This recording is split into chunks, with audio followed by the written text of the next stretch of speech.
for Motohop on Air. Welcome to episode 20. Episode 20, podcast aplenty. Okay. Does it rhyme? 20 and plenty? Close. We're recording this March 20th, a little before 10 p.m. A little before bedtime. And I feel like the angle of my microphone's a little off. We used it in this exact location last week. It's very possible I bumped it between last recording and this recording. But just before we started recording, you were showing me a big ruckus. Yes, that's what I cause when I walk into a room. No, it was more the kind Honda manufactured that we were looking at. So you left your sense of humor upstairs. I did. Okay, good. Yeah. I'm glad we got that out of the way. Yeah, I don't know if I've ever seen a big one. I don't know. I've seen maybe one or two in the wild. How loud do you think it is? It's a scooter. Not very loud. So can we trade the Scarabeo for one? Not trade maybe exactly, but like sell and rebuy. If we fill the Scarabeo with $100 bills, yes, potentially. Oh, what was that one, 35 or something? I forget if the one you showed me was 35 or 45. It was probably more like 45. Oh. Yeah. So if we had two Scarabeos. Something like that. Yeah. Just a thought. Yeah. It's pretty fun. I like the function of it, but it's... How big are the tires on the Scarabeo?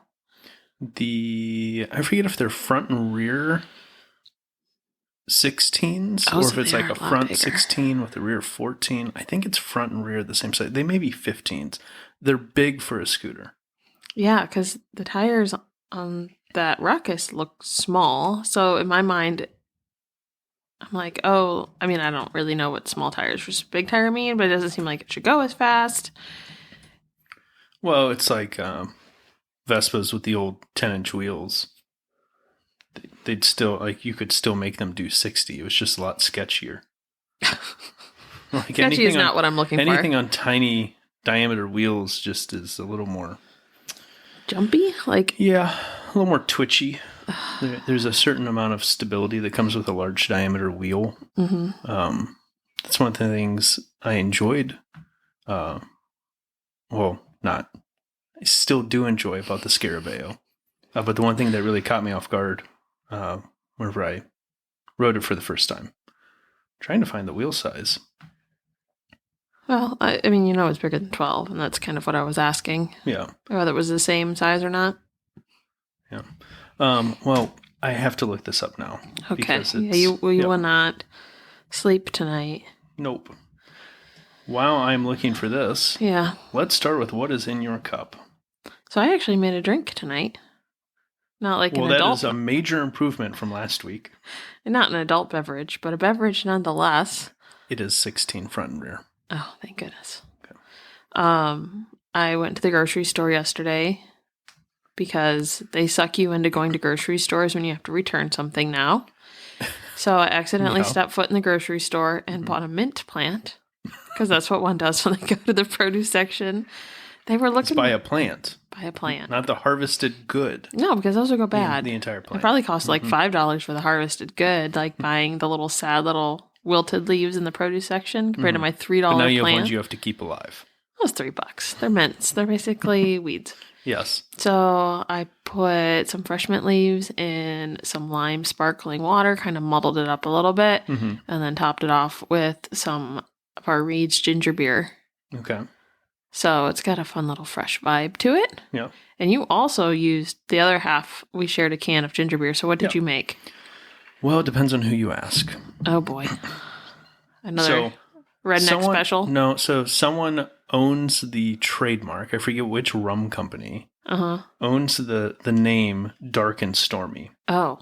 And I think I may have addressed this before. But so this is also known as an island mule. It is rum and ginger ale or ginger beer. Some recipes will call for a little bit of bitters added. Most call for at least some form of lime, either just as garnish or lime juice added. I added a little lime juice to this. We had bitters, didn't we? Did you find them? Yeah, I decided not to add any, though. Mm. So it's not the recipe. Well, it is one of them. Oh, okay. There's a bunch of variations of this. Oh, okay. The official Dark and Stormy, from what I've seen, does not call for bitters. So. I don't know that I've ever had one. Do you want a sip? It does look dark and stormy. It's not that dark. Not very stormy either. Oh, that's awful. Oh my God. What is it? God, tastes like rotten fruit. You're not getting that at all. The lime juice may have been sitting on top of it. Gross. What do they call it when you're like in prison? Jungle juice? Yeah. That's what I imagine it tastes like. It's fine. I'll also tell you though. In the next thing we're getting to, with the Peeps follow-up from last week, I ate a bunch of Sour Patch Kids today. Oh no! Followed by a bunch of Cool Ranch Doritos. Oh, and how's my your tongue is like toast. You didn't have any Captain Crunch to top that off. Just shave all those taste buds right off. No, so that's why that doesn't taste bad to you. Yeah, I mean, I get where you're going with it. Because you've minimized your taste bud population. God, I can taste it. I probably went a little heavy with the lime. I mean, I'm still convinced I don't like spiced rum, so maybe that's part of it. It's not spiced. Okay. But yeah. All right. Well, I mean, I had on here, I don't know if this is like too much banter. I don't know, but like, I like trying new random snacks. Well, we talked about making this a segment early on. Yeah. You just never came up with a name with it. We haven't come up with a name for any segment yet. It's true. Well, we got the what's in your cup. Everything else that's about it. Everything else is what it sounds like. So we'll go with road snacks for now. Yeah. I mean, we don't have to call it anything. We could just talk about it. Yeah. Nobody cares. And since it's a week and a half before Easter. Something like that. No, it's really weird. I just thought of like a really weird anti-religious joke about like Easter being right before April Fools. We'll just leave that one for people's minds to wonder. I'm like, that doesn't happen very often to have Easter and literally April Fools the day after. Well, I think the odds of it are decent whenever it's in March. I know, but it just doesn't happen in March very often. I don't know how they choose all these weird like holidays that move around. It's very confusing to me. But anyways, so we tried our Peeps that we had bought. We had a chocolate covered strawberry flavored one. Mm-hmm. We had a Dr. Pepper one, and we had a Ices one. Yeah, icy blue raspberry. Yes. So we went through all three of those together right before here. And which one did you think was the best? The chocolate covered strawberry. It was good. I think the texture threw me off because I like smooth chocolate and it had like the grittiness of the Peeps in it, but the flavor was good. Pretty accurate, subtle as you would expect. What was your least favorite? None of them were bad. The Dr. Pepper one had the least flavor. Agreed. Yeah. It was kind of like the LaCroix version of a Peep. Yeah. It's like it sat next to a Dr. Pepper like 3 weeks ago. It was plain marshmallow on the inside, I'm pretty sure. So the flavoring was like only in the sugar on the outside. Yeah. Whereas both the chocolate covered strawberry and the icy blue raspberry, the insides were flavored as well. Mm-hmm. Yeah, the icy I would say was probably the most, I don't know, I feel like the texture of the Peeps kind of mirrored that of an icy, like the little teeny ice beads a little bit. Yeah. I wish it was sour. I don't know why I wanted that. I wanted some tang in there. Yeah, it probably should have been a touch more sour for being blue raspberry.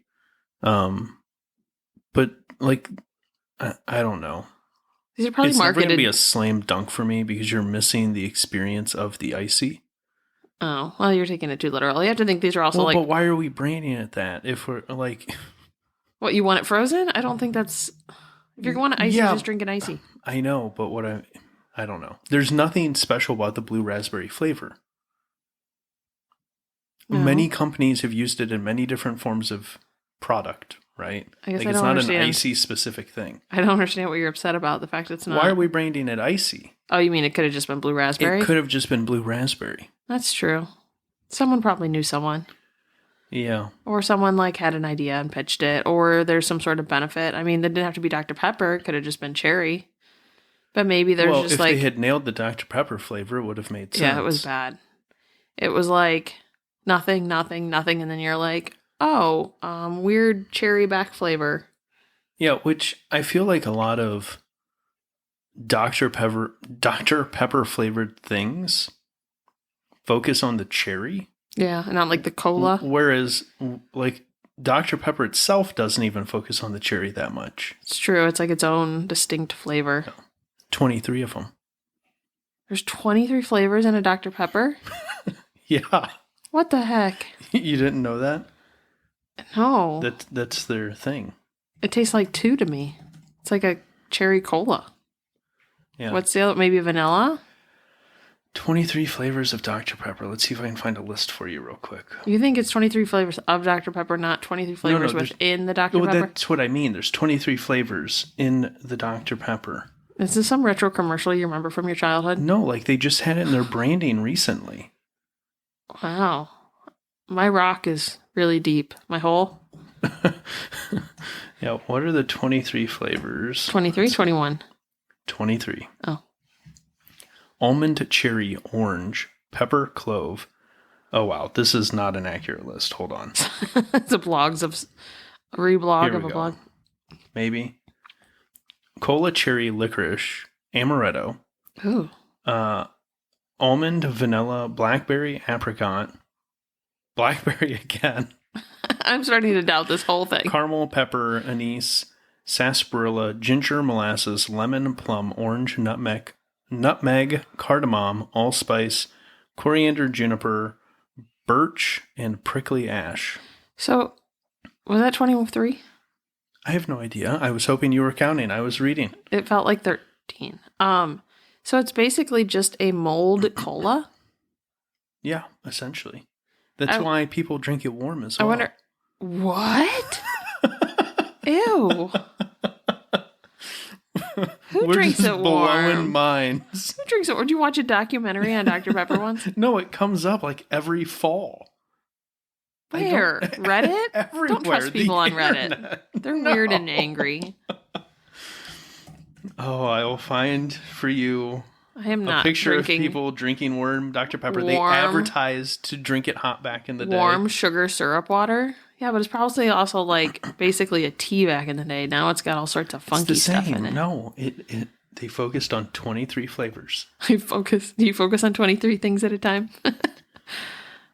Let me see.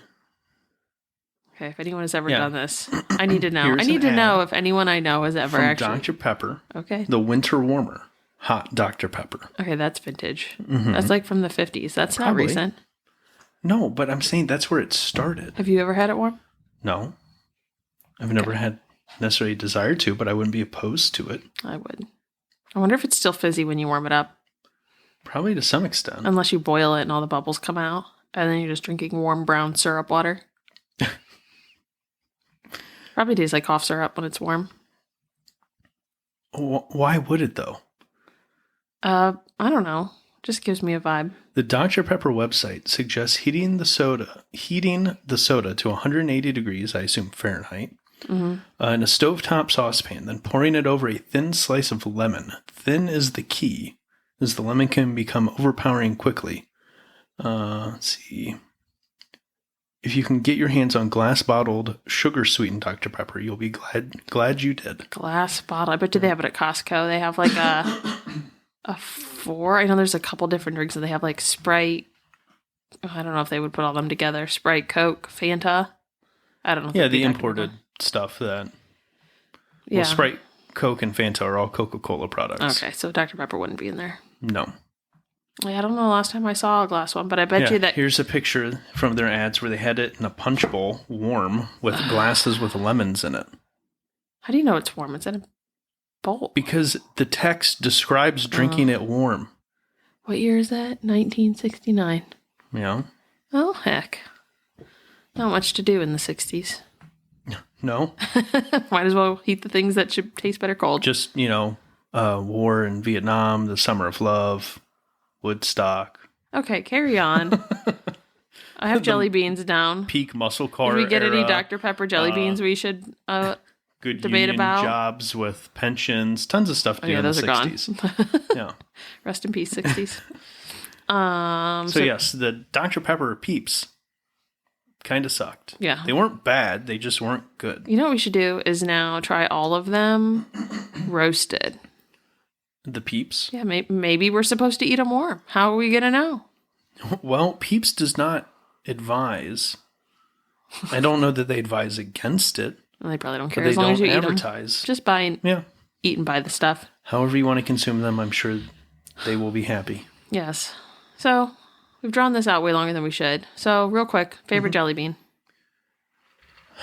I think we haven't found them again this year, but it was Starburst ones last year. What do you mean we haven't found them? I didn't know I was supposed to be looking for them. Well, we discussed it after we found the Sweet Tart ones and thought it was the Sweet Tart ones, which are good. Oh, you mean but- the ones you found from the cupboard from last year? Yeah, those were Starburst. Oh, did you want more? Yes. Oh. I'll add them to my Target cart. Well, we talked about it, and you bought like 3 bags of Sweet Tart ones because we're like, oh, they're so good, we want extra. And then it was like, oh, wait, these aren't the same ones. I didn't know you wanted more. Well, I mean, I'll survive. Do you want like the full color, the full spectrum, or do you want just the red ones? They do just the red ones? Red and pink, I think. Starburst jelly beans. Yeah, I think so. Okay. We're going to spend the entire time looking things up on Target and the internet. Yeah. Sorry in advance, but honestly, this is like riveting to me. This is stuff I'd rather talk about.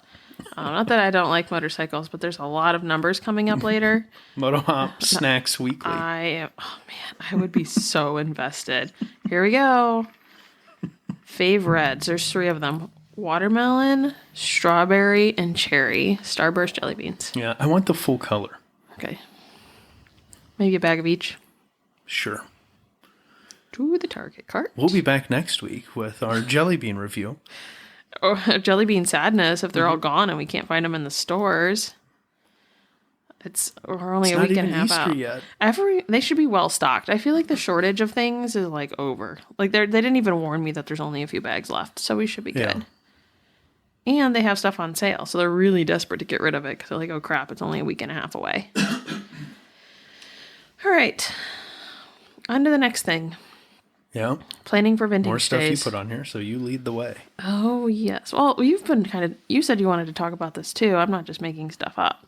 So we've been making our list for vintage days. Yeah. I have been anyways because I like lists. Makes me feel like I have control over something in my life. So I make a list and then sometimes I follow it. So we could go through all the fun little things, but we're pretty much caught up on like how we even going to sleep. We go through and talk about every single option, and then we burn ourselves out on every single option, and then we disagree, and then we talk about it again, and then we start over, and then we drop it for maybe a few hours or a few days, and realize we still don't know what we want. So and what she's referring to specifically is we sold our camper last year ahead of vintage days. Which was fine. Market is not stellar right now, so we wanted to get rid of ours. It was a good exit. But we had talked about buying another one for vintage days. But then the debate has come down to, ideally, part of the reason we got rid of our camper was if we were going somewhere, ideally, that it was far enough away for us to justify dragging the camper somewhere, I would like to take a motorcycle. Yeah. And our setup did not accommodate for that. So where we're at is, do we go for a toy hauler, which toy hauler plus bikes in it, and the X5 having a 6,000 pound towing capacity kind of limits us to 19-foot box toy haulers. We'd have to we'd be like sticking whatever bikes we were taking in the camper essentially, because we're just like putzing around, right? Like that's if we had a camper. Oh wait, no, because you said toy hauler. Yeah. Okay. Toy Yeah. hauler So still. option A is toy hauler. Yep.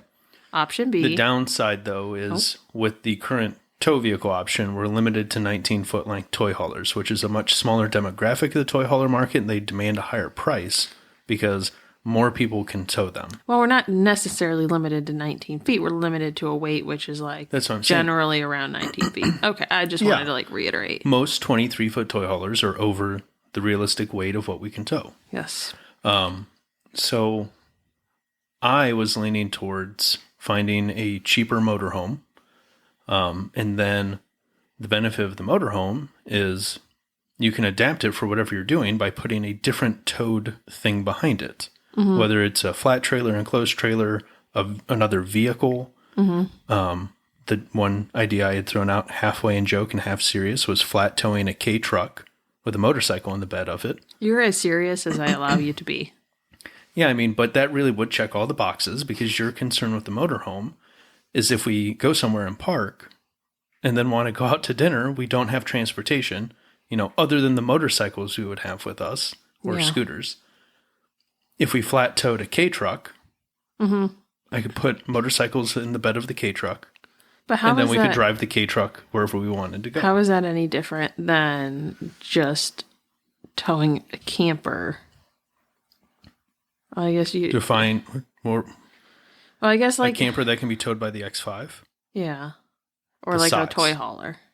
Yeah, toy hauler, camper doesn't matter. We're limited by size by the 6,000 pound towing capacity of the X5. Whereas with the motorhome, we're not limited by the length, other than whatever size motorhome we decide we want. It's going to be able to move itself. Yeah. Option 3. I As a wrote plain down. Jane camper. I put a tent. Oh, well, we didn't get to the camper yet. Oh, well, you mentioned a motorhome. We said camper. These are our options. I know. We started with toy hauler. We went to motorhome. Now we go to camper. Oh, I didn't realize those were separate options. Yeah. So That's not camper, how I have it written out. I know.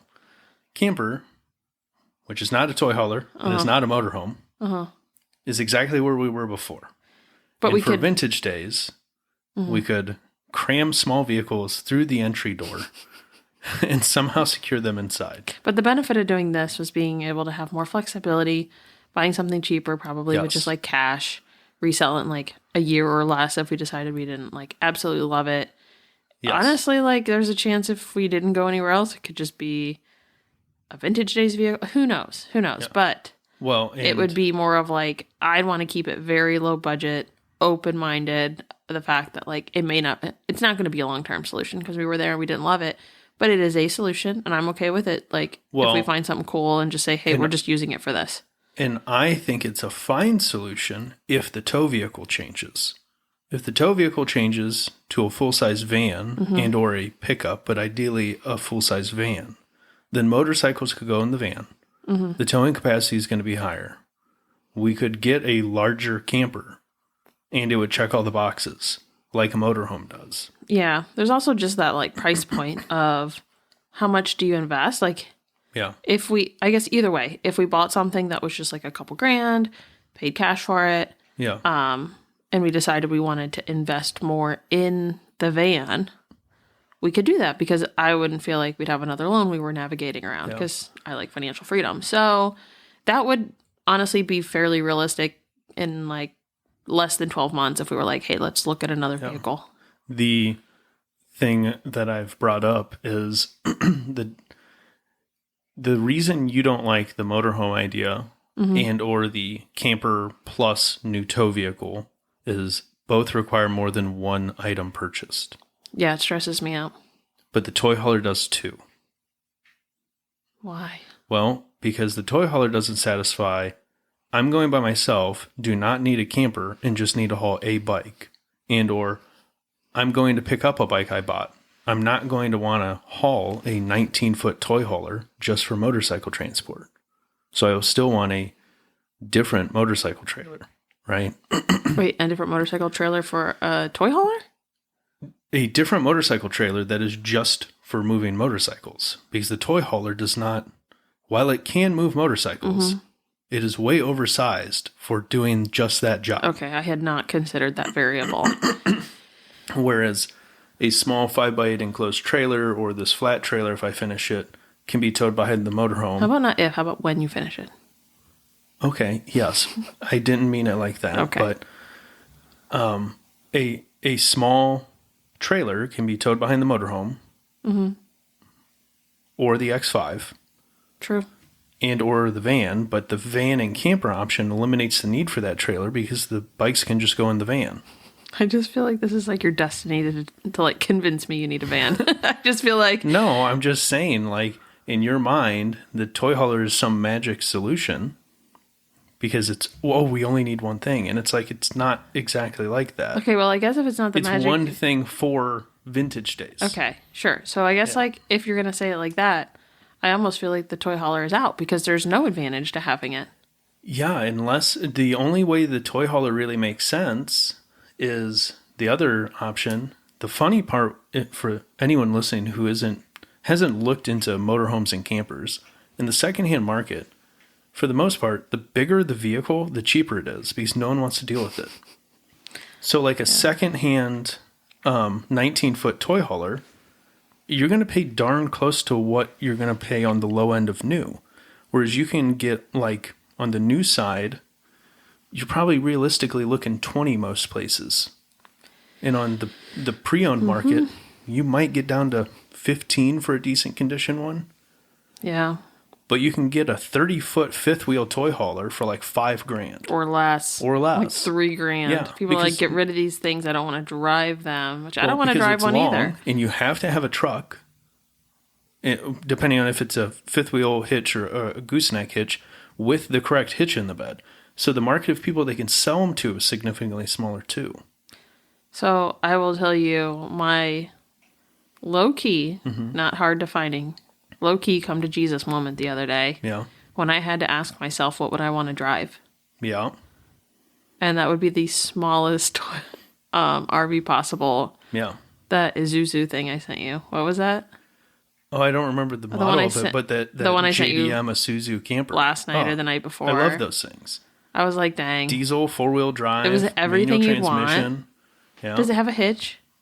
Some of them get imported with hitches. Because I'm like, okay, let's say we're going to be stuck spending about $40,000 no matter what. I don't think that's the case, but go on. Okay, well, I guess never mind. That one was like 40. Go on. Yeah, but I'm like, in my mind, I'm like, how can we condense that as much as possible and give? How do we get everything we want? I guess in as minimum purchases as possible. Yeah. Like, I know that's oversimplified. How do we get everything we want in as minimal purchases as possible? Is we go buy a giant toy hauling motorhome.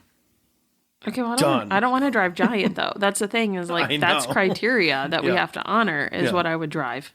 Yeah. And it's like, what happens if you're tired? I don't know, don't want to drive. No, there's a reality to it. What if I want to run away from you? I mean... That was like, we were talking about that one camper we looked at, and you're like, it looks wide. I'm like, yep, it's 8 feet wide. A typical 53-foot dry van on like a tractor trailer's 8.5 feet wide. Because there has to be a balance in there. Like, I am willing to spend more if I know we're going to use it more. And I know I will use it more if I can drive it. Yes. And so that's like genuinely, I think if we had a tiny, like a small Class C, Class B, one of those JDM motorhomes, you may chuckle at this thought now, but I can see you just like taking it to the park. The dogs. And just at like lunch. And just like hanging out. Our park has really a lot of empty spots. Our local park is very big. Yeah. State park. Yeah, I could definitely do that. I mean, it's a possibility, because it'd be small but enough that you'd feel comfortable driving it. That's the thing is like, I kind of understand the whole idea of a van because it's like, well, honestly, if like I wanted to just go and sleep somewhere and like pee in the woods for a night, a van really isn't that big of a deal to me. I don't mind doing that. Yeah. I just also know it's nice to have you mean just like a plain Jane somewhere to van? rinse off. Or do you mean a camper van? Not full camper, but definitely somewhere to sleep. So a plain van with a cot. I mean, I guess minimum. Yeah. I'd like it a little more homely than that, but... Well, because this is what I'm saying is, if you get to the point that it's built out, then you need to make sure it checks all the boxes of being a camper, because you've eliminated the possibility of putting motorcycles in the back the moment you start building it out. I guess Right. that's So true. now it needs to be a full-blown motorhome, and you have to tow a trailer for bikes. Okay, so if it's a camper van, it's basically an RV, and there's no point because you might. Yeah, to some extent, it's an RV like- without a shower. Yeah, I mean, unless we can find like a Class B, or they'll call them B pluses, where it's not quite as big as a Class C, that checks all of our boxes and feels comfortable size-wise, then fine. But yeah, and that's kind of where those imported Japanese ones sit. Is they're realistically kind of in between a typical camper van Class B and a Class C. I guess what I need you to figure out is what is the standing height on the inside. Of what? The Isuzu. I don't remember off the top of my head. When we went down that rabbit hole a few weeks ago, several of them were tall enough for me to stand in. One of them, the guy I watched in the video review, was like, well, you can stand in the skylights. And I'm like, well, I guess that's true. You stay there. I'll bring you a sandwich. Yeah. I mean, that was kind of how the shower in our last one was. Yeah, but I mean, a shower, it sucks. Yeah. But how long are you showering? 10 minutes. Yeah. Like, Yeah. that's something you kind of have to tolerate. It's better than outside. Yeah. I would not want you to, like, you've got enough bodily issues of backaches and whatnot. Yeah. You can't be hunched over. Yeah. I wonder what the tow capacity on those bad boys is. I don't know. Oh, well, Phil, if you want to import one for us or you have one, let us know. Yeah. And I had a list of other things. Tent versus hotel is the other options. Yeah. Okay, first off, the like line you drew in the sand pretty early on was if we were doing like a van, it was, we both agreed if we're going to the camper / motorhome territory, minimum toilet, ideally indoor shower. Well, you want to stay on A site. tent has neither of those. Well, I figured, you know what? If you really want to stay on site, you wouldn't even. Oh, you're talking vintage days specifically. Yeah, Okay. like something Yeah. like that would be pretty inexpensive, even if you didn't want to stay there every night. Yeah. I don't know. The hotel probably fills up. I guess that's a place that we are differing on this conversation of. I see vintage days, but I also see other events and us just traveling for us. Well, I'm also just trying to like solve for minimum viable product right now. That like, what is the absolute minimum we could do? Yeah. Pretty much what is every single option, and then we can like eliminate them as need. Like, it usually storms one night. Tent would probably not be ideal. Mud high. Yeah. But I don't know. Like I said, you could always do a tent the first couple nights and hotel the last couple nights. Like, you don't have to hard commit. Yeah. The hotel was not filled up last year. The close one. I don't think we booked super in advance. I think it was No. maybe a week or two before. It'll be interesting to see what the attendance numbers do this year, though, with it being the 100th anniversary of the AMA. I don't know. It might not do anything. it Well, may remember, not. it's also fuel weekend. And Harley Davidson else. Homecoming. Was it and overlapped with that something last else. year? No. The homecoming, it wasn't. Where's that at? Maybe. I don't remember. Is that Milwaukee? Yeah. Yeah, that's close enough that that's a threat. Yeah. Well, yeah, it was. Yeah, I don't remember. I'll have to go back and listen to the episode where we talked about that. But yeah, it was like Fuel Cleveland, Mid Ohio, I think Harley Davidson Homecoming, and maybe something else. I feel like there was a fourth one. All within rough driving distance of each other. Yeah, one day trip. Or, Yeah. well, one day out there, anyways. Yeah. Staying in the hotel was fine. I liked it. We got the warm bummer- breakfast, we got long shower. The bummer part was you had to cut yourself off at some point and leave. The grounds, you mean? Yeah. Yeah, but everyone went to bed after we left anyways. Most people. I'm not Some a partier nights. there. So Some of I them was went later. We kind of cut ourselves off around midnight, I think was the latest we stayed there. I'd probably cut myself off at midnight even if we were sleeping there, but Well, you that's wouldn't. fine. Yeah, you can roll in and I'll stay up, right? I'd go decompress. Yeah. But that and where we were parking to make it easy to get in and out to get to the hotel is nowhere near where we were hanging out in the campground area. Not that I'm opposed to walking, but it was kind of a distance. Oh, it was a little bit of a hike. Yeah. I kind of forgot about that. It must not have bothered me. It didn't bother me, but there's benefits to just staying on site. Yeah, and it's so hard to know what the weather's going to be like. It was cold last year. It was honestly perfect. I would say cold, but like actual, I think it might have been 97 with like 140% humidity. Yeah, I think it was like in the 60s at night. I remember like grabbing sweaters because you're sweaty too. So by the time night falls, any chill you have is just because you're like gross. Yeah. It's like cold sweat. But I remember being cold. Yeah, not freezing, but cold. Well, you're sitting still. Yeah, the air is moving. Yeah. Like that sort of thing. Yeah. So you just don't know. Like, it's not like we can plan now and be like, oh, it's going to be fine. Like, you have to plan for snow. I mean, you just don't know. Yep. Well, the next thing you have on here is fire pit. I was making a list of all the things that we would pack. The fire pit's not really important. I'm just excited to take it. Ice maker, which is so extreme for camping, but I can't. No, but if we're taking a motorhome or a camper where we have electric, availability as far as like running a generator. Also, everyone, like, you could buy a bag of ice and throw it in a cooler if you have the space. Yeah, but it's also just nice to not have to make anyone do an ice run. That's true, but you have to get water. Sure. Just a thought. I don't know. It'd probably be pretty low on the list, but if we had room, we could figure out what stickers we're taking. Yep. Start designing new ones probably. Signs and shirts in case we want to do like we did last year, which I'm sure we will. Just a matter of like, could very easily reuse the same design, but maybe we'll look at it and add something to it. Yeah. Freshen it up. And did you see the link to that thing? I did not click this. Let me click this. I have a do we need this on here. It came to me in an Instagram ad and I was like, I don't know. Maybe we do. That's phenomenal. Okay, it is one of those ride-on scooters. This one specifically is a trike. The seat does not look exceptionally comfortable, but it does appear to be maybe a small section of foam that they've double stick taped or glued to the top of this. I'm guessing it's electric. Yes, because they're giving a with and without battery pack weight. 3 controllable speed settings, 300-pound rider capacity. Have you mentioned what's on the back? I said a cooler. Oh, you did? Yeah, it's a ride-on cooler. Yeah, like an igloo. Comes with one mirror. It does have a headlight and taillight.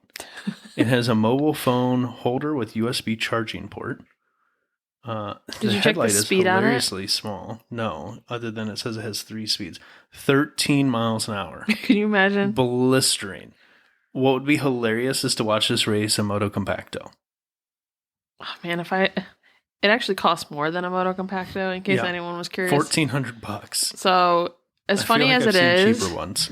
I mean, this was not heavily researched. It was simply, as I said, Instagram ad from Amazon. Yeah. And kind of cool, kind of funny. Man, it would take a lot of sodas or whatever you're going to sell out of that thing to make back the $1,400 though. Oh, that's a good idea though. You fill it up with popsicles or just cold drinks and you follow Pete around if he has the gyro and is selling pizza again. It's true. And you just sell pizza and drinks. Yeah. But you almost need like those freezer pops. Yeah. You could sell those for like $2 or $3 and they're worth like 25 cents when you actually buy them from the store. Like, you need some solid markup to make that money back. It's going to take you a long time to break even. You have to be smart about it though. You have to do it like the vendors in the swap meet area. You're not selling the food. The one guy was like selling bolts and you got a free bag of chips and a water. And the one guy was selling like spark plugs. Well, because they can't sell the food, you have to have food vendor licenses. Oh my gosh. So you can like take donations or you can give it away for free with Someone other was stuff. Doing that? Yeah, there were multiple places in the swap meet area. Oh my gosh. Here I thought talked about it. I don't remember. Yeah. Yep. I probably have a picture of one of the signs somewhere because I thought it was kind of hilarious. That is hilarious. Yeah. Okay. And then what is the last thing here? My very important question. Yes. What is your very important question? What's more exciting to you? Mm-hmm. Vintage days compared to planning our wedding? Because last year, I feel like we spent more time planning for vintage days in the past 6 months. I don't think that's true at all. You don't think so? No, we spent way more time planning the wedding. Really? Yes. I know I did. I don't know that you felt like that. I know I wasn't as active as a decision maker on some of the stuff, but I know it was an overall larger lift. It's not like we're... Oh, there was way more money It's involved. not like we're interviewing like last minute caterers like we had to, right? I just didn't know. So, like, is this more exciting than our wedding? A little bit.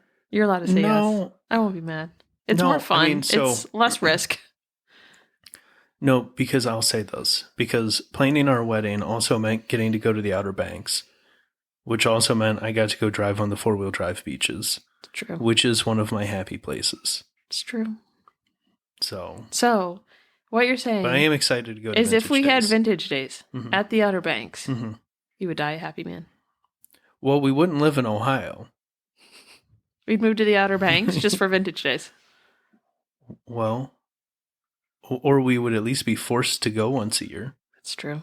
All right. Well, and realistically, twice a year because you wouldn't want to go just for Vintage Days. Oh, man. Can you imagine all these guys, though? We'd be fighting the beach for space with the vehicles. Yeah. But I feel like half the reason it's in Ohio is because AMA is in Ohio. Yeah. Guess we're lucky there, huh? Plus, they have to have, like, racetracks for the racing. Oh, yeah. I forgot about that. Yeah. It's not just like a place to go hang out. I forgot that it was more than camping. Carry on. Yeah. Into the other stuff, you know. The numbers and stuff, yeah. Everything's got numbers in the name and okay. Mm-hmm. The first news story doesn't, but before we get there, quick recall, not really modification, but apparently somehow I totally missed the link to the recall PDF was fine. I think I only mentioned the Goldwing and the CBR 1000. There were CBR 600 models that were affected too. I'm going to put the link in the show note again. It's also in last week's. You can go check your VIN, your production date, check, was it the NHTSA, National Highway Traffic Safety Administration? Yeah, NHTSA website. But Ride Apart also posted a story on it since recording last week. And apparently there's also a stop sale order attached to this for new and used models that went out to North American or at least U.S. Honda dealers. So, again, link will be in the show notes, but just that quick update on somehow I totally glossed over the fact that the CBR 600 was also affected. Oops. First news story. Land. Mm-hmm. Moto, Energy, whatever we're calling them. They're just referred to as Land from sometime. Cleveland, right? From Cleveland, yeah. Hence Land. They have hired a former Zero exec. His name is, once I pull up the story here. Oh, wow. This is taking Shane Seymour. He has been hired. Wow. Why am I... Here we go. He is Land's new Executive Vice President of Sales, effective immediately. This went out on the 15th. So I think before last episode, I just missed it. So interesting to see Land make some moves, especially acquiring talent from other electric motorcycle manufacturers. There's hope. Maybe they're going to take off. Yeah, they might. Still an intriguing bike. I just really wish someone could get down to the $5,000 price point that the Metacycle promised. Because when you really look at the Land, they advertise $69.99. But by the time I go through their little configurator and spec it the way I'd want to spec it, we're blowing $7,000 out of the water. Yeah, well, they can't cater their base price to your desires. No, but it's like, what's actually usable? How much range do you kind of actually want? Because it's not like they offer like a 150-mile range option or anything. But I don't know. Intriguing bike. We believe in you, Land. Yep. They do have an attractive entry price point, though. I will give them that. Royal Enfield. More spy shots out of India. They have spy shots of a Scram 450 based on the new Himalayan 450 platform. It also appears that we have spy shots of a Scram 650 and a Classic 650. The Scram 650 is interesting because for a while, everyone was assuming we were going to see a Himalayan 650 because I don't think anyone expected Royal Enfield to jump to water-cooled engines when they did. But a Scram 650 will get you kind of part of the way there if you want to do an off-road build on one, which would be exciting. Mm-hmm. I really like that 650 twin platform. I think they're good-looking bikes. If you remember the originally Interceptor 650 until they had the trademark issue, and now they just call it the INT 650. They make in that, I think they call it Orange Crush. That sounds delicious. Yeah, it's like a metallic orange paint on the tank. It's a good-looking bike. Ooh. Honda. So, a few episodes ago, we covered that they were doing a CB350 that looked a lot like a Royal Enfield Bullet / Classic. Now it appears that they are doing a CB350 that is styled similar to the Himalayan 411. So they're going to do small displacement adventure bike. And originally, whenever I started compiling these notes last week, it appeared that this was still going to be an India-only thing because we haven't really seen the Honda CB350 much outside of that market. However, MotorcycleNews.com found that they had applied for the GB350 or GB350S, I don't have it in front of me, trademark in the UK and Europe. So they're thinking that this new adventure variant may see the light of day in Europe. Are both these articles you posted the same bike? Are you referring to... The links, I mean. They are referring to the same bike. Looks very different. Well, one of them is a full render, and the other one is just... Let me pull this up for you, and I will show you side by side. Because I like the stuff in the one, but I don't like the one in the other. Okay. See this? This is the second link. Yeah, I like the second link. That one's pretty. And here's the first link. Oh, look at that. Same bike. It just looks like a paint by number. Well, it's the patent application for the design patent. Okay, so the second article has the renderings in it. The three-dimensional ones, you mean? The first one has them rendered as actual bikes, and the renders that Rush Lane has, someone rendered it in the Africa Twin colorway, which is kind of hilarious. The green one?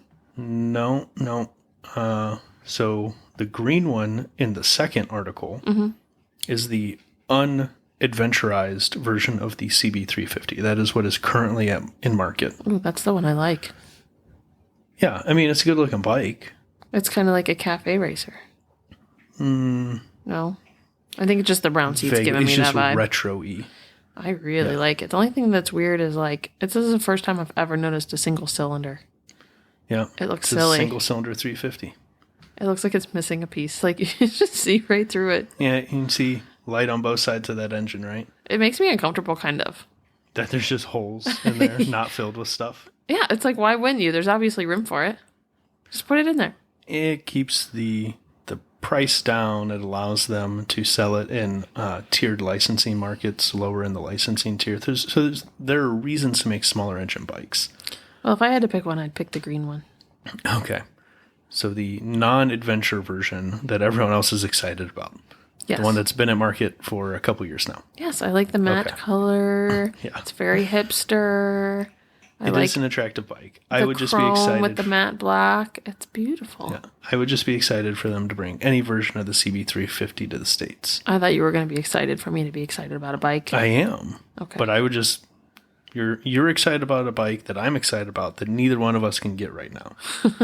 Right? You can't even get the other one? The non-adventure one? No version heck? of this is available in the US right now. Them dogs. But it looks like we may be getting closer because it looks like the adventure version is going to Europe. So maybe. So we are moving to Europe? Yeah, we're getting closer. The next one. So Daytona Bike Week. I forget what the dates were last week before. Time is just a construct. I don't know. Buell brought out demo bikes of their new Super Cruiser, their 2025 Super Cruiser, and let the press ride them. So You could be the press. Multiple different outlets have write-ups on it. Different people have videos up. The first one I saw was from Throttle Blip. He did a decent amount of defending the bike in ways that just came off as weird. Like he was trying to protect them. Like it's a company. They can stand on their own 2 feet. You do not have to defend the company. They should have to defend themselves. You can already get all of these in the States? The Buell Super Cruiser? Yeah. It's nowhere yet. It's 2025 model. This is the first almost production ready bike that they've let anyone ride. They paraded around a concept last year. They got everyone very excited. They've been collecting money for reservations. But this is the first close to production ready bike we've seen. However, Throttle Blip's video, I forget the gentleman's name. He had a representative from Buell there. And from the sounds of it, it is still not in a EPA DOT compliant state. So they're getting closer, but we're not there yet. Looks like they're still talking around mid $20,000 price point. The problem is every time we see a concept bike that everyone falls in love with, immediately there has to be this kind of grounding force where everyone's like, it looks pretty now, but understand that by the time it gets to a point that it passes EPA and DOT and gets to showrooms, it's not going to look like that. It changes the aesthetics that much? Well, you're required to have turn signals and mirrors and license plate brackets. And all like that it stuff. clutters it up. Yeah. And exhaust systems that pass sound requirements and emission requirements and all that stuff, right? The closest we've seen to this, someone actually getting a mostly undoctored concept bike to a production bike in recent history that I can think of is probably the BMW R18. And it wasn't perfect, but it was darn close to what they showed off when they showed off the concept bike. There's something wrong with this Buell Super Cruiser. I can't put my finger on it entirely. The way Proportions it looks? have changed from the concept bike in a way that makes it not attractive to me in the same way it was before. I mean, she's looking thick. Yeah. Low to the ground. It's like Yeah, I'm going to put a dense. link. Someone put a side-by-side comparison up on Reddit and saved me the work of having to do that. So the link will be in the show notes. Part of it is the exhaust they decided to go with. They did an undermount exhaust that, yeah, it makes it look dense, thick, right? The radiator portion has gotten significantly thicker. It seems like they may have added an oil cooler below that even. For some reason, the front tires seem smaller.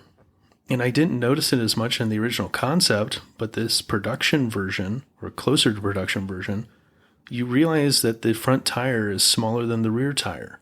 There's a lot of room, like between the tire and like I don't know what that piece is called, the silver piece, but by the forks. Radiator. Yeah, that's the radiator, which is mounted to the leading edge of the frame in the concept. It's like a weird place for a radiator, but yes, You got to have it up front where it catches air, cool down. Oh, that's right? so basic. It's so strange to me. Okay. The fairing they moved down. I don't. Fairing is also awkwardly small, Yeah, I mean it's designed to just very narrow. be kind of a tiny bikini-ish fairing. Sometimes they'll call that a quarter fairing. But they moved it down, which inherently kind of changes the lines of the bike. And it got really busy really fast. And they're There's a saying lot it's of still lines not ready. going every which direction. Yeah. Like there's no like, you don't know where to look. You know, usually No. your eyes like go over the bike. They're like, oh, tire, gas tank, down the exhaust, you know, Yeah. kind of seeing everything else. It's just kind of like someone threw up Yeah. motorcycle bits. Well, and I also don't love the fact that they made the rear spring red. In the original concept, it was like a whitish silver. So it was there, but it wasn't like announcing itself. It was just like, we're functional, we're here, but this is not the focus of the bike. And it's almost in line with the brake light. So you almost, like, everything's so close. Yeah, and like the brake light they added, the turn signals, they do not offend me as much as the rest of the bike that they've just changed. And I haven't gotten to the point, probably by next week, I've got to find better pictures of the concept. I also feel that they changed the geometry of a couple sections of the frame slightly. I just can't make it out entirely from the pictures I've been able to find. Mainly the section in the kind of valley between the cylinders on the V-twin. It looks like they changed that kind of triangular piece slightly. But again, that's not the most offensive parts of this. I think the tank angle may have changed, again, very slightly. They changed the kind of tank. I don't know if they have gauges up there or if it's just the fill area. But the kind of dash on the tank has changed shapes. But it's just all of these little pieces put together. The concept bike was very attractive. Bummer. The concept bike made you look at it and go, this thing's got stupid performance numbers, and I understand why it's $25,000.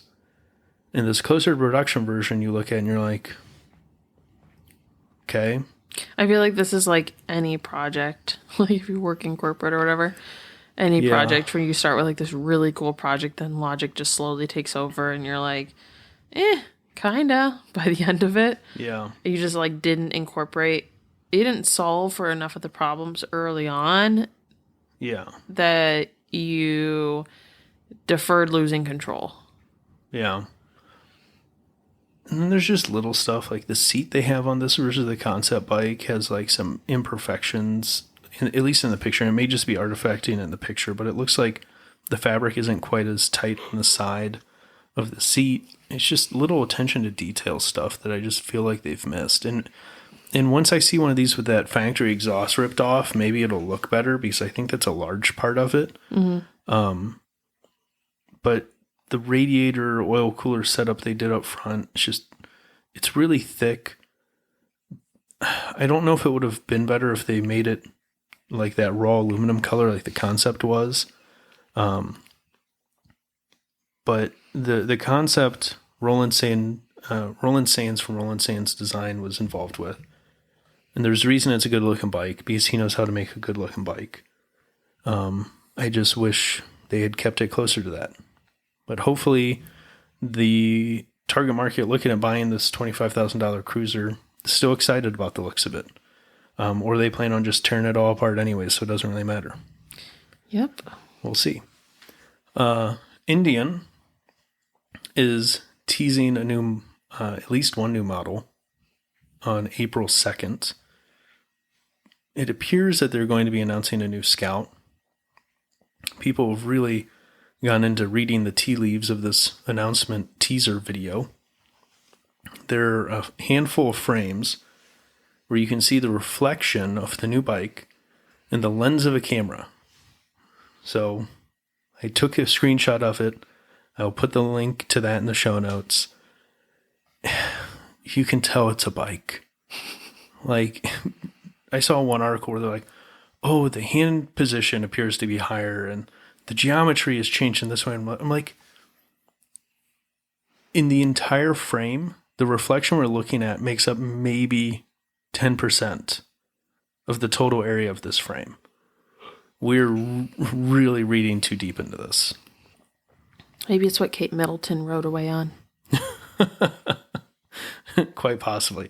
I'm glad you said that. That reminds me of something I want to touch on at the end here. Let me throw it in here. Take a note.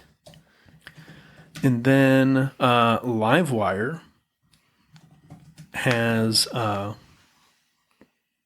announced that they're going to show off, I believe tomorrow at this point, March 21st, the new Livewire S2 Mulholland. They've got some teaser images up. You can see small portions of the bike.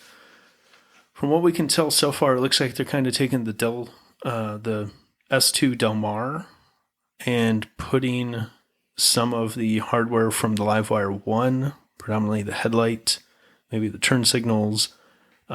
Gauges can be mounted differently from the Del Mar. It seems like they're going to maybe make this kind of in-between bike. So we'll know more about that by next episode. And then to kind of close out before we get to weird news, Kove took first and second in the Swank rally in Tunisia. Swank. Yep. So, off-road rally race. The reason that is important to mention is I had this on last week, but decided to bump it and figured we'd touch on it this week. I wondered where it went. I literally went looking through the notes being like, why am I getting deja vu?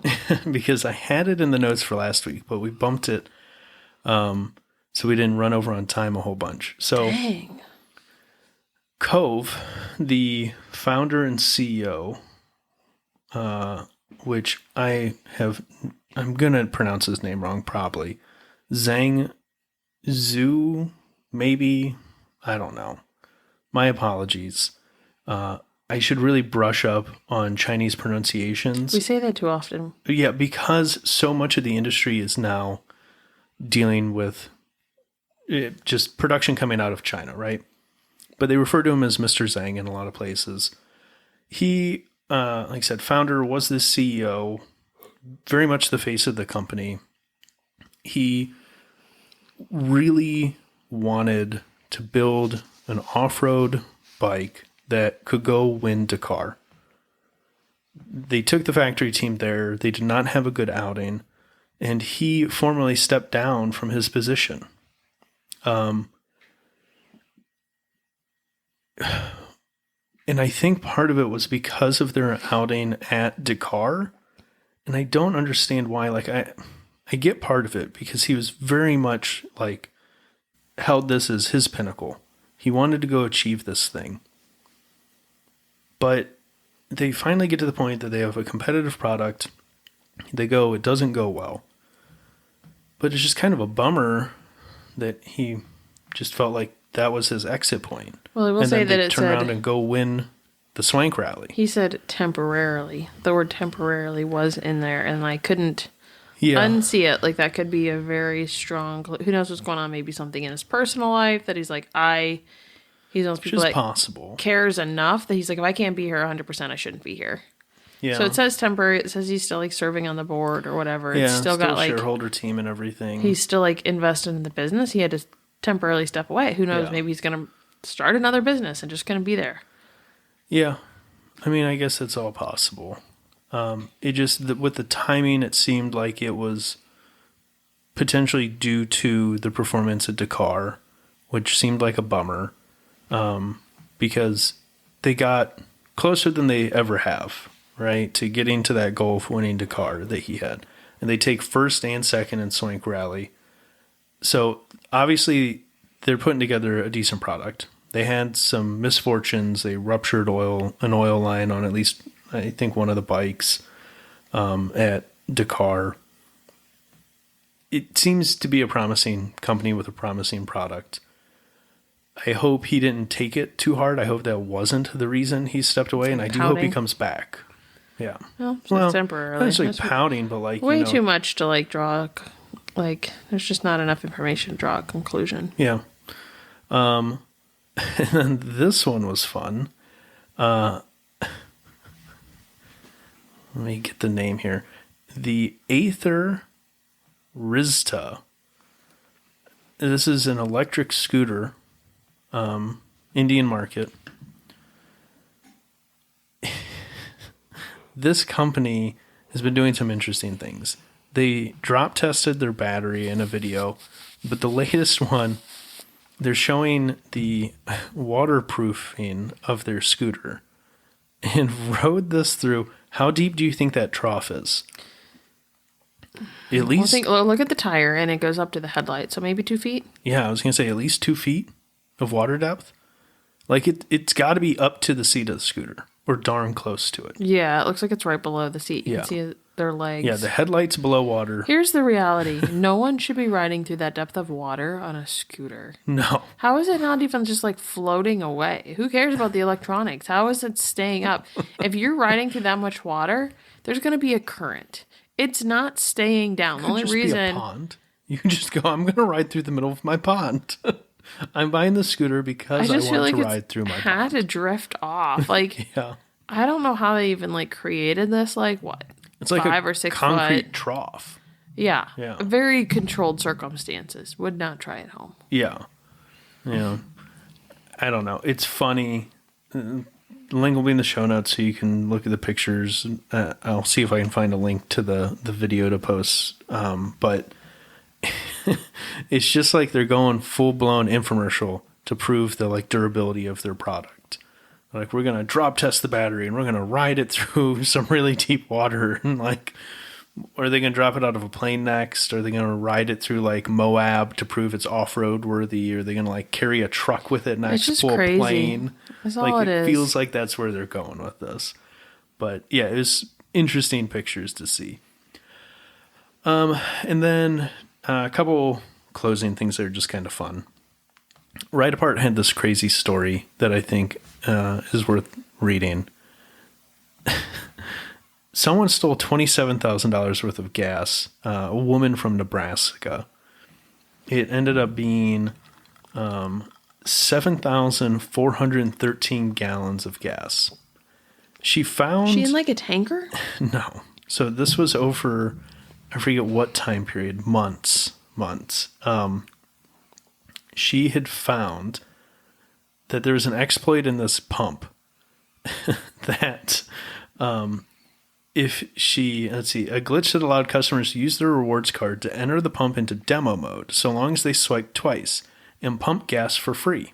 To put it in perspective for people, though, most tankers, at least in the water hauling world, because that's what I deal with, at most are carrying 8,000 gallons.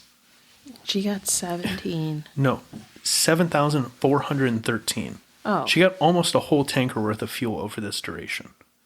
The better part was how long it took them to catch it. She go into the same station where the same pump has an issue. And she managed to get almost a whole tanker worth of gas before they figured it out. She just filled the tanker? Like, I don't understand. No, like she kept going back and she was filling her cart and she was filling other people's cart and like told other people how to like abuse it to go get it. Kudos to her, because that would take me way longer than I'd have the attention for. You'd have to like fill up semi-trucks worth. Yeah, she did it 510 times. Multiple times a day, allowing others to use it. They say, yeah, likely made off with around, I like that they say around, and they give a very specific number, 7,413 gallons during the time. Give or take a gallon. Yeah.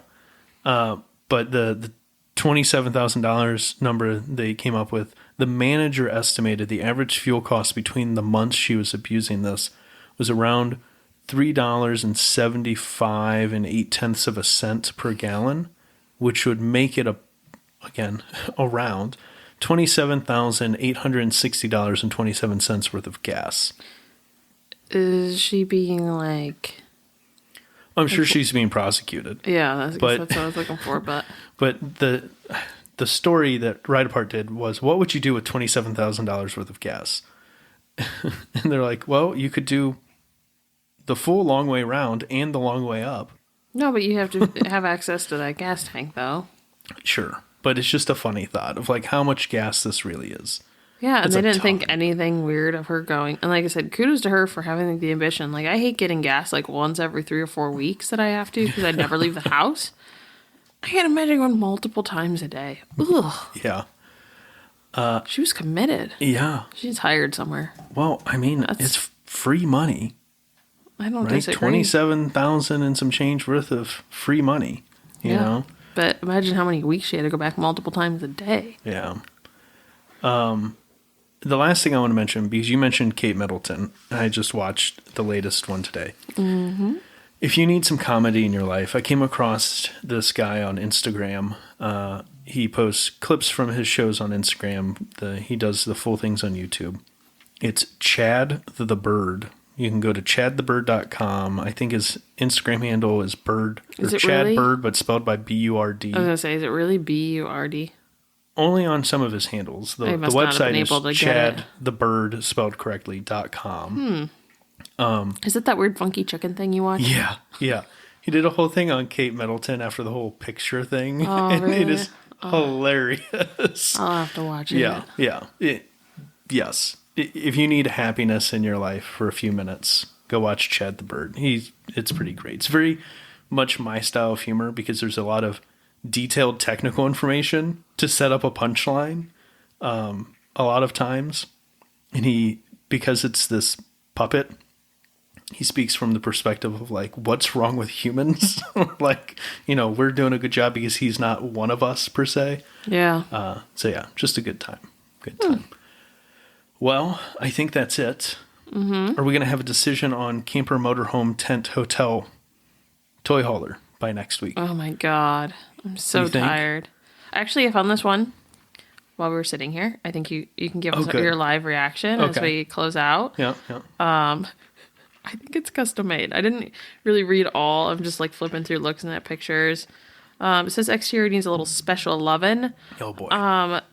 But I didn't see anything very obvious. As long as it doesn't have open seams like the one check you this sent. out. This is going to blow your mind. Oh, I saw this one. This one's been posted for a while. Yeah, so this was a custom-made toy hauler. Maybe we'll post a picture of this. So they took a really long Class C, and it had a rear bedroom. And they're like, we don't need that. They're like, we don't need the bedroom.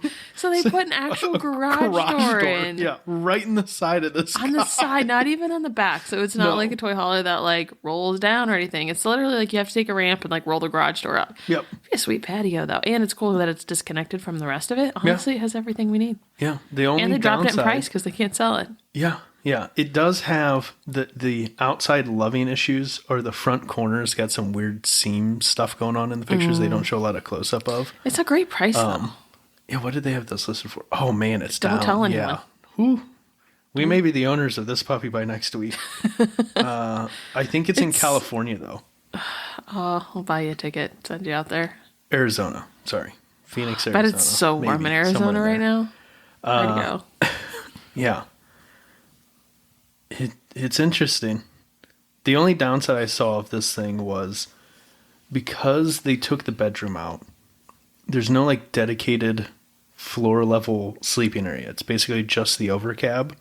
And then they took the couch out of the front too. Yeah, you can put like buy a rollout or something. I'm sure you can find something to put there. Yeah, I mean, I'm sure we could find a jackknife to put there or something. Or if there's space you don't need, you could literally put like a really nice inflatable bed. Like, honestly, that would be good enough. Yeah. Yeah, I thought we talked about this thing. It's been, I found it when did it say it was posted? A while ago. Yeah, it was pretty deep in the minute. saves. I was just going through my saves again. And I was like, wonder what's in there. There's honestly a lot that I saved that didn't sell. Yeah. It doesn't entirely surprise me that's still available, but I will say there are tie downs already set up for 2 bikes. They have tie downs in there? Yeah, like floor mount anchor points. Did you see the guy, like, the person who has it posted said they were an artist? Yeah, but I'm just saying there's 6 tie down points, which means you can do 4 straps to 2 different bikes. It was not set up specifically for motorcycles. I'm just saying it happens to be set up perfectly. I see, so it's meant to be. It's 2 wheel chock short of having everything to put 2 bikes in the back. I don't even know if we could get that thing up our driveway. It's like a good 30 feet. Yeah, I don't see why not. Well, I guess that's a good point. Whether or not our neighbor has internet when we're done. No, I'm not worried about that. I'm worried about how much is behind that rear tire and the angle of our driveway. I just don't think we could store it here. Yeah, maybe not. Fix the back and drive up the back. Probably be better, but... Yeah, I don't know. Maybe we will have an answer by next week. I guess we'll see. You just have to find the weird quirky stuff that no one wants. Yeah.